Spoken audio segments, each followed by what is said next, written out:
exact. am nañu ne. système politique bu mel ni bu Sénégal. lu mel ni daf leen di delloo si li xewoon si diggante président Senghor ak président Mamadou Dia. ñu bëri jàpp ne mën na nekk une source de crise au sommet de l'État ba nga xam ne nii. ay yëngu-yëngu mën naa am instabilité mën a taxaw loolu tamit ndax mën nañ koo jàpp. non xam nga système yi bokkul déjà. avec Mamadou Dia et Senghor on était dans un régime parlementaire. loolu tam bind naa ko ci sama livre yi. à l'époque nit ñi dañu dem indépendance on a eu des présidents forts en Afrique. mais Senghor moom qui est un produit de la 4e République française. a décidé de maintenir un pouvoir parlementaire. Donc un président de la République qui ne fait pas grand-chose. De Gaulle disait qu'il inaugure des chrysanthèmes. Et le président Mamadou Dia, qui était le président de la République. J'aime d'ailleurs à rappeler que le premier collège qui a élu Senghor, c'était un collège de 118 députés. On était dans la démocratie représentative. Bi ñu demee ba xam ne loolu mënul dox ci lañ ñëw à partir de 62-63 sur un régime présidentiel. Sénégal organisait une élection avec un suffrage universel. Donc loolu la paa yi doon wax à l'époque en 62-63 juddooguma woon nag mais nettali nañ ma ko. loolu lañ doon wax benn bopp ñaari mbaxane. voilà loolu lañ doon wax. c'était vraiment dans la mémoire collective des gens. ñu ne benn bopp ñaari mbaxane mënuñ cee nekk. noonu lañ doon résumer le problème entre Mamadou Dia ak Senghor. waa léegi. mais vice-président est-ce que léegi du nekk benn réew ñaari bopp. waaw mais xam nga États-Unis tam am na ko c'est l'une des plus grandes démocraties du monde. c'est vrai. donc mënoo wax rek ne mënul am man j'ai l'habitude de dire que Sénégal da nga koy gouverner sur le Sénégalais da nga leen di gouverner sur leur qualité. bu dee luñ la wax la réforme rek man bi ma ñëwee ne démocrate de concordance ñu ne ma mënul nekk. man leen lu tax mënul nekk ñu ne Sénégalais dañ bëgg pouvoir. ma ne leen Sénégalais dañ bëgg pouvoir wujje. c'est-à-dire que tu mets l'accent sur les défauts des Sénégalais. Moi, quand je veux gouverner les Sénégalais, je mets l'accent sur leur qualité. Et je vois leur capacité de compromis. Il y a une semaine, adduna bi yëpp defoon nañu Sénégal day tàkk. Par une simple décision du Conseil constitutionnel. Qui a commis beaucoup d'erreurs, mais qui, à un moment donné, a eu la sagesse d'être le régulateur. Sénégal delluwaat fa mu nekkoon ba ñu jël ñu def ñu ay exemple. Man li ma gëm. mooy suñu institution yi nii mu mel nii. baaxul santul yàlla. man loolu laa gëm yow dégg nga ma tout le temps may wax que ne on a une république importée on a une république boo xam ne réalité yi muy couvrir bokkul ak ñun Sénégal ni ñuy dundee et que bés mooy pause bi ma lay wax dinañu war a toog changer complètement avoir une constitution boo xam ne dafay coller à nos propres réalités maintenant nag institutions yi ngay proposer encore une fois ça doit être des institutions sociales c'est-à-dire que da ngay tibb li nga xam ne moom la sa askan généré pour faire ta société. D'accord. Tey tu m'entends souvent parler des angles morts ana doomu daara yi dans la République pourtant ñoom ñoo xeex indépendance ñoom ñoo ëpp ñu bind ñoom ils ont réfléchi ay Cheikh Amadou Bamba ay El Hadji Malick ak ñeneen ils ont réfléchi sur des projets de société. mais loolu feeñul fenn ci constitution Sénégal ñenn ñi sax. am na kenn ku jénnoon kii mais c'est vrai que après jégalu na mais ni mu waxee sax nga xam même seen subconscient ndax mel ni ñu ñu jàppee noonu maanaam pareeguñu sax pour gën leen a boole si ñu ñu yoree réew mi. waaw mais loolu nag angle mort la c'est-à-dire que dëkk boo xam ne nga jël ci ñi fa ëpp njariñ boole woo leen ci dëkk bi ni muy doxee yow da nga leen di woo rek bu ngente amee nga woo leen bu dëj amee nga woo leen. wala boo ñaan leen ñu tàmbali dialogue ñeneen leen ñaan leen alors que seen xam-xam weesu na foofu.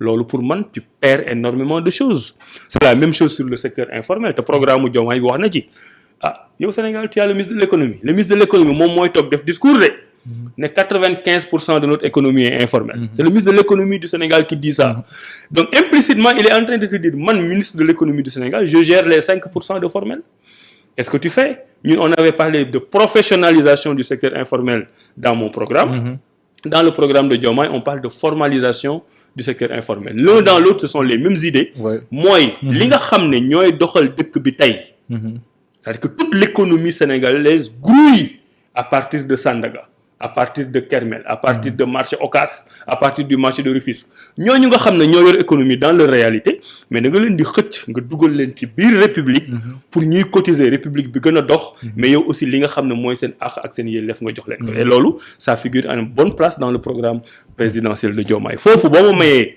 tey parce que dafay expliquer tam li tax ñun ñu gën ci dugg. waaw c'est que les 5 points essentiels. yi nga xam ne moo nekk ci président ci programme bi. nee naa la n'importe quel militant de Awalé mën na ko défendre les yeux fermés. parce que on y parle de quoi d'endogénéité patriotisme économique économique loolu moom soxal na loolu. waaw xam nga loolu moom. c'est-à-dire que man critère boobu rek mën na tax ma ñëw bokk ci programme boobu. parce que dama jàpp ne suñu secteur privé. traité wuñu ko ni ñu ko war a traité. dama jàpp ne bu ñu revoir les contrats yi nga xam ne mën nañ leen revoir. dinañ sauver des milliards au Sénégal. milliards yooyu moom la le nouveau président de la République di utiliser pour bâtir le Sénégal. Donc quand on parle de patriotisme économique et d'endogénéité économique, ñun on s'y retrouve. Parce que tant qu'on ne parvient pas à gérer notre secteur privé, y compris le secteur informel, Sénégal mënul développer. On y parle du capital humain. Gis nga Sénégal fi ma lay wax nii mooy bouton pause boobu ma dañ ko war a bouton pause benn moment. C'est-à-dire que tey quelles que soient les réformes yi ngay def sur le plan économique, sur le plan social, sur le plan des institutions, boo defaraatul l'homme sénégalais ba mu mel ni mu war a mel nekk un sénégalais patriote boo xam ne xoolul intérêt boppam intérêt Sénégal lay xool nit kooku tant que defaroo ko loo fi tabax dafay màbb parce que nit ki moo war a yor lépp. ci biir loolu nga am ci un excellent programme d'enseignement c'est-à-dire on revoit les contenus de nos enseignants. c'est-à-dire que tey ñu arrêté li ñuy jàngale ñuy bon le Japon du Meiji toujours ma wax ko ñun tey on connaît plus l'histoire de la France avec ses musées que l'histoire du Sénégal. Je donne toujours l'exemple de la mosquée de Touba qu'on a commencé en construire en 1932 amul benn école bu ñu lay waxee tey l'histoire de la progression de la construction de la mosquée de Touba. Et pourtant on connaît tous l'histoire de la tour Eiffel. Et l'histoire de la tour Eiffel ce sont des nègres des Africains yu ñu jël dem yóbbu leen Paris dugal leen ci ay sous-sol ñuy gas di dee ba jeex ba tour Eiffel am ak le métro parisien je veux dire adossé à la tour Eiffel. Donc dañuy jël suñu ay maam yóbbu leen exploiter leen rey leen ci biir rey boobu ñu am ci xaalis construire ay monuments yooyu moom la ñuy jaay moom la ñuy jàng suñu école bu ñu demee Paris moom la ñuy bëgg visiter. Pendant ce temps ce que nous faisons nous-mêmes les Baye Fall yi nga xam ne dañu jël ay xeer ay fer defar un chemin de fer entre Ndiarème et Touba pour mën a yóbbu bagage yi foofu pour defar la mosquée de Touba personne ne nous en parle. Donc yooyu il faut nga am un Sénégalais fier. patrimoine culturel dugg foofu culturel dafay dugg foofu.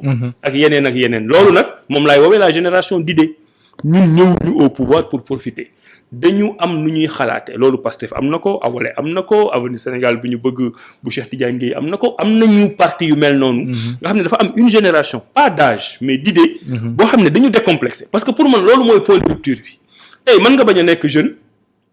nga nekk sénégalais mais nga am complexe naar bi nga am complexe turc bi nga am complexe français bi ñun ñii jàllo ñun amuñu complexe kenn ñun Sénégal lañ gëm à la limite sax dañuy am complexe de supériorité parce que gëm nañu nous appelons à une nation de génie à une nation fière boo xam ne fu ñu taxaw dañuy défendre suñu intérêt boobu man négociation yi ma nekkoon loolu laa ci wane keneen loolu la wane keneen loolu la wane léegi nag ñooñu boo leen joxee pouvoir tey à travers Diomaye président ba ñu taxaw defaraat sénégalais boobu am fierté Sénégalais boobu am fierté mais fierté boobu mooy tax boo naree jox $1000 l'entrepreneur français mais nga jël ko jox ko l'entrepreneur sénégalais en sachant que entrepreneur sénégalais bu ko jëlee dina ci créer 10 emplois bu ci nekk dina dundal 10 personnes nga créer emploi sa dëkk fierté sénégalaise boobu mooy taxaw président Macky Sall dem na ba nguuram di jeex dese ko 3 mois 4 mois mu taxaw wax dégg nga ko ne accord de pêche yu ñu signé ak Union européenne baaxul parce que 10 milliards lañ ciy am pourtant il est président depuis 12 ans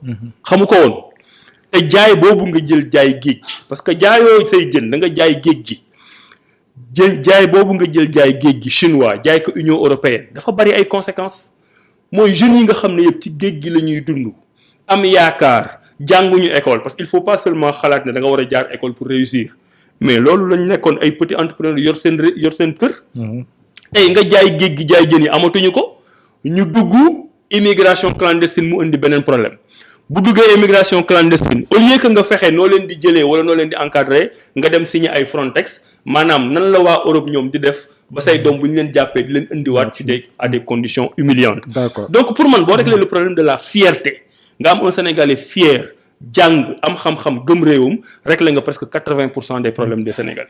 après nag ci ngay ñëw ci ay souveraineté alimentaire. ci ay agriculture ci ay sécurité ak yi ci des te yooyu yëpp mu ngi ci programme bi nga xam ne moom la ñuy défendre pour la coalition Diomaye Président. mais docteur ma cokkaas la tuuti. pourquoi pas Thierno Alassane Sall mi nga xam ne yéen a